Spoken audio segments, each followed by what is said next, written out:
So, we apologize for last Saturday's debacle. Yeah. Or debuckle, depending on if you can pronounce it properly or not. Things got out of hand, and we apologize. We'd have to apologize if things got in hand, too, for that matter. Or if they just happened to pass by on the street. I'm sorry, mister, I'm sorry. Things are like that. I know, we have to stand outside our house, and everyone comes by. Pardon me? Sorry. No, just stop for a second. It only takes... Sorry. Sorry. I'm apologizing. As way of apology, would you like, subscribe, and follow us? Yeah, apologize to us. Somewhere there are people in heaven looking down going, what the hell did you do? The other couple look at them and go, they're your son. You sick, twisted freaks. You apologize to us. You owe us. Really early on, you're a bad influence on me. Who said that? Your wife. Oh, yeah, she did. 44 years. You remember her. 45 years. You remember her. Barely. Intelligent lady, except for one flaw. She doesn't seem that smart anymore, if you catch my drift. She doesn't listen to you, does she? Occasionally. Oh, good luck. Anyway, if you'd like to subscribe and follow us, with my face misshapen, you'll know. If you want to leave us a note where you are, that'd be cool too. If you have a question, comment, conundrum, snark, something a little longer, maybe a story, you can email that to us at titr@netradio.network. Closed circuit Do it feed. soon, because we're not sure how long Scott's really going to last. This is True, Really News with Scott Combs and Tony Vercanis. All the news you're about to hear is true. Really? As far as you know. And a closed circuit feed down the Love Network to my lovely wife. Anne. Anne. That's it. Hi. This from Apple News via Patrick Reed. The good news is Ian looks a lot like you, so it won't be good. You know. Yeah, maybe she'll hit him first. I have doubts. There's a weird thing. You know how fathers and daughters have a weird connection? Yeah. Mothers and sons are right there with them. This from Apple News via Patrick Reed, our man in Liverpool. Vladdy. Get ready. Okay. Vladislav. And I've seen these pictures, and when you think about tiered housing going up a slope, right? So you have houses higher up on a hill. Yes. Higher up on a hill. Why am I thinking of Columbiana right now? But okay, go ahead. You can think whatever you want. The parkour stuff they do at the beginning. They'll do a retaining wall to hold back the hill to keep it from collapsing and one house collapse or the houses collapsing into the houses below. It would be like Dynamos. Yeah. Oh boy. A huge, and I'm telling you, huge retaining wall on Windmill Lane in Nottingham. You know, it's just over there by the Tesco. You know what I'm talking about, Tone? No, by the Tesco? Yeah. You sure? Yeah. You nip up the Wickershams and right over just by off the High Street. Yes, absolutely. It's right there. Crumbled without warning in February of 2021, sending clouds of dust and tons of rubble. I mean, this is so many tons, it was spelled Tonnes. That's a lot of tons. Yeah, of rubble crashing down behind. British tons are bigger than our tons. They are. 6 terraced homes. More than 4 years on, the damage remains. The wall was originally... Okay, listen, I know Germany has a socialist streak, but you would think you could get a crew out there in under 4 years. Except that this is Nottingham. Well, that's right, sorry. Well, there are more socialists, so yeah, 4 years would be about right. The wall was originally constructed in 2003, commissioned by... Is that where the sheriff was from? Yes. Thought so. I thought it was pronounced Rottingham, and then it just turned out I was watching the wrong movie. I'm sorry. The Nottingham City Council commissioned it to replace a crumbling Victorian structure. Each household paid about £9,000 for the works at the time, and the residents were relieved to see that what they believed was a long-term solution. Since the collapse, gardens behind numbers 147 to 157 have remained unusable and dangerous. That's their yard. Yeah. Right? Residents have been quoted between, are you sitting down? 600,000 and 1 million pounds to fix the wall in a neighborhood where house prices range between 140 and 220,000 pounds. Keir Starmer's has got to get money some way. According to the documents, the wall was designed, built, and supervised under Section 78 of the Building Act 1984, with Nottingham City Council in charge of the project. It was carried out by a company called Central High Rise Limited. Residents had Lemon? Central High Rise Lemon? High Rise Limited. I go with lemon. Well, I really prefer limes. Not when it comes to bad cars and stupid walls. Residents had no say in the contractor or the project's management, yet they were left footing the bill both then and now.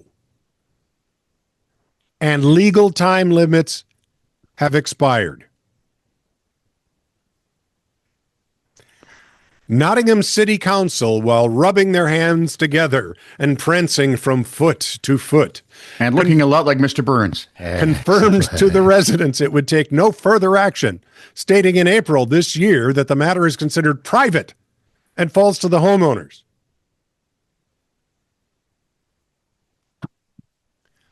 Quote, the council... There's nothing private in Britain anymore. The council no longer intervenes in boundary wall, fence, or other structural issues that are private matters between land and property owners. Great. Residents hired 2 independent engineering firms to assess the site. Now, excuse me. Sorry, man, the cough switch didn't work. Reports from May 2021 and October 2022 concluded the replacement wall was poorly built and unsafe from the start.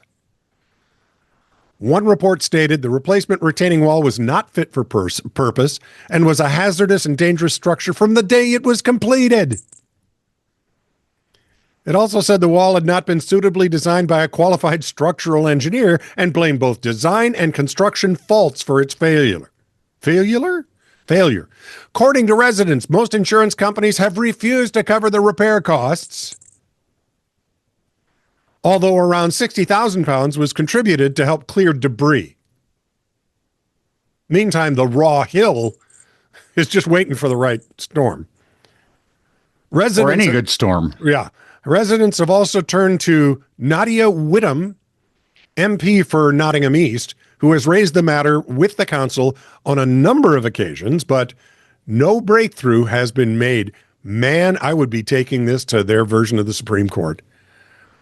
You people the Nottingham City Council shoved it on us, charged us for it, got us a crappy wall that could have killed somebody. Luckily, there were no injuries.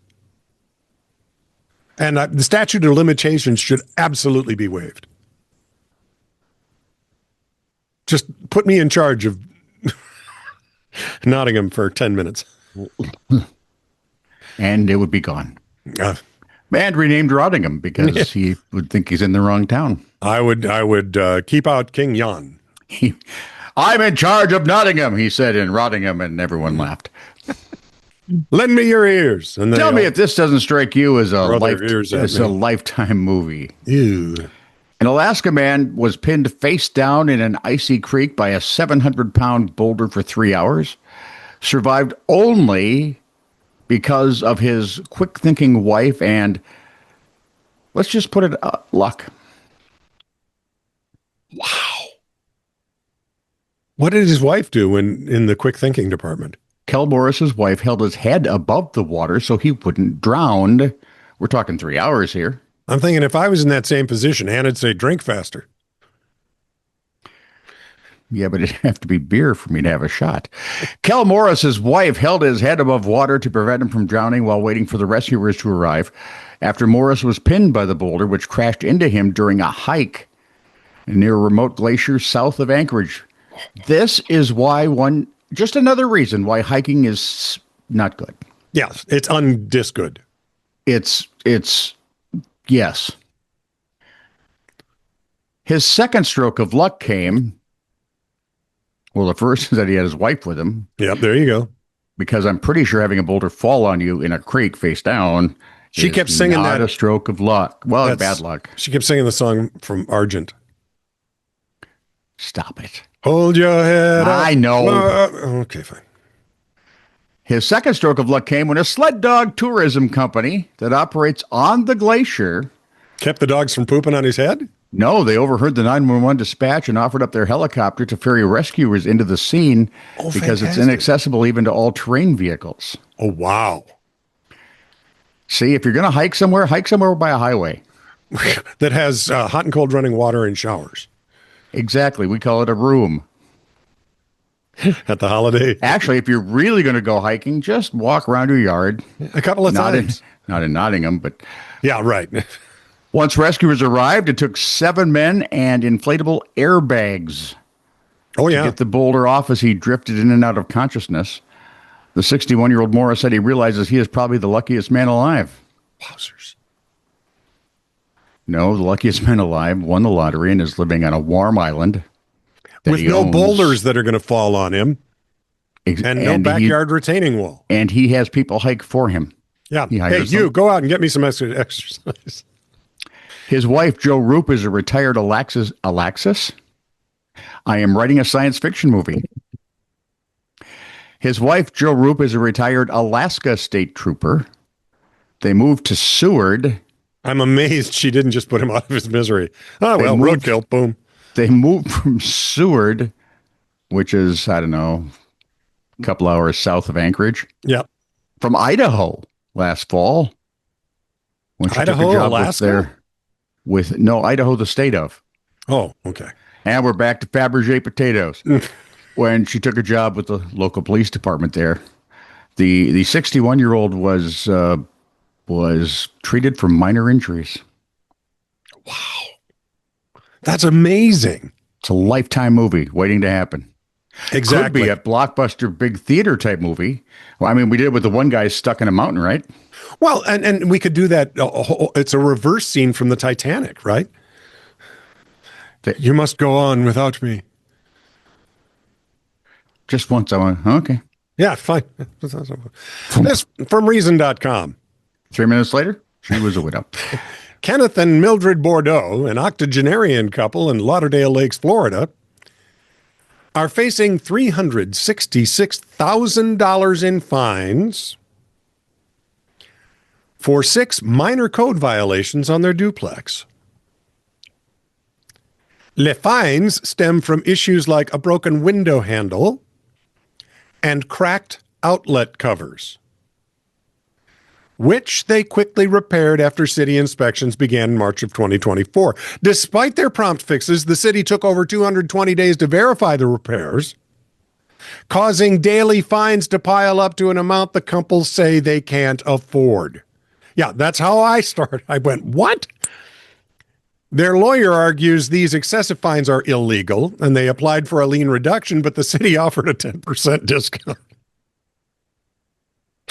Yeah, you guys are hilarious. Leaving them with over $300,000 to pay.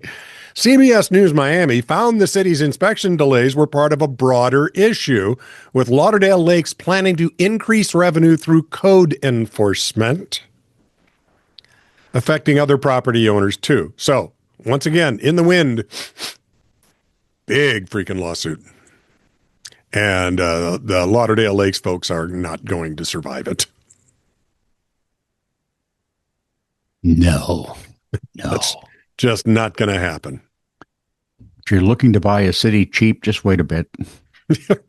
You could probably get it with the lint in your pocket. From North Elba, New York, a state forest ranger. Another reason hiking is not good. We should dishike. We should unhike always. That's right. If you just unhike, would you be hiking? Unhiking. If you and why is nothing ever, combobulated? It's always discombobulated. Yeah. A state forest ranger responded to a call, kind of like whelmed. Well, I could be recombobulated, I think. You're either underwhelmed or overwhelmed. You're neither whelmed. No one's ever whelmed. I'm pretty whelmed by that. A store. That's what I get. A state forest ranger responded to a call about a hiker who had reportedly died on Cascade Mountain, a rather popular summit in the Adirondack High Peaks, according to the New York Department of Environmental Conservation. Adirondacks, okay. To us, it'd be the DNR. Yeah.